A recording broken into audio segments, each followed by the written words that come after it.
What you're going to be challenged is where you're going to put your focus. All right? And I'm going to explain that a little bit through an example.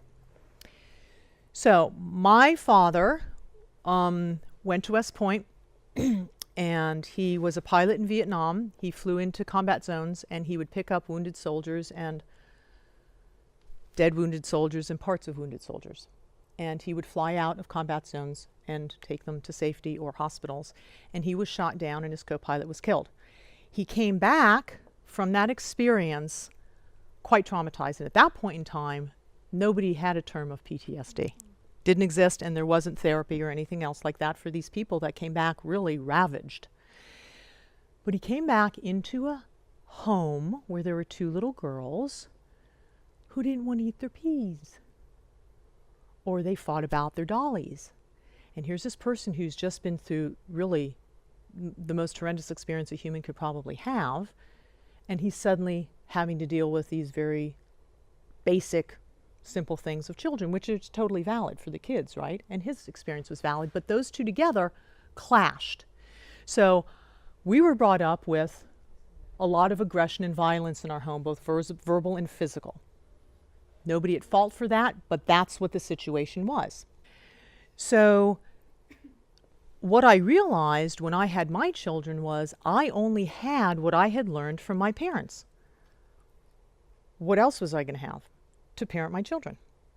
So I had to get very clear about what was right in front of me without the history of what I had grown up with and what I was dealing with, but I had now children that I wanted to parent a certain way and what was mine to do in parenting them. I had to get very clear and I had to get very present and leave my personal history behind me, and that took a lot of work. I did not just do that overnight, trust me, okay? But that process was a big contribution of why I do the work I do today. So what I needed to do was I needed to go back to a very pure place within myself. But I really needed to go to a very clear place that was not tainted with what I had experienced as a child, because I couldn't be a parent the way I wanted to be if I was still tainted with that. And then best practices, and that's literally what I did. I started looking at what are the best practices of communication, of discipline, whatever it is. You know, I did my training as a mediator. I started doing communication trainings. I did work with nonviolent communication. I'd have, variety of different certifications to try and find best practices that I could actually implement in my parenting situation.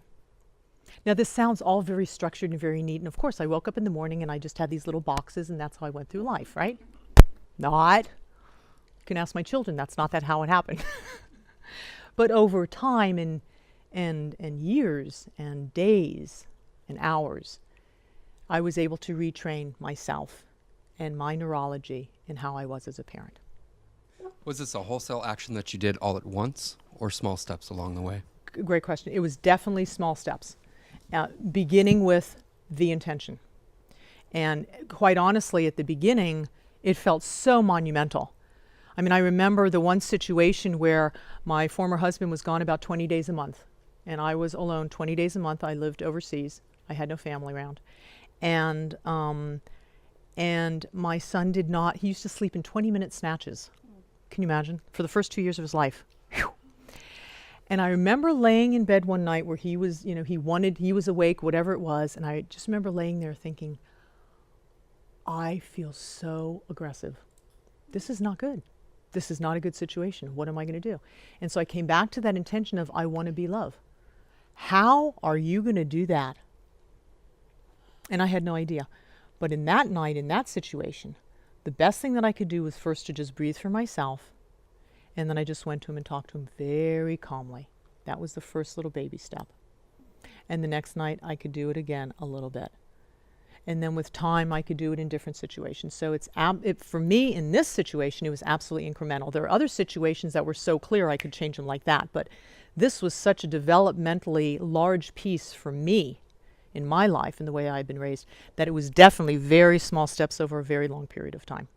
But I can promise you this, if I could become the kind of parent that I now am today, anybody can change anything ever. I swear, that's really the truth. which is why I do the work I do. If I didn't believe that people could change things, I wouldn't be sharing this with you. Yeah, good question.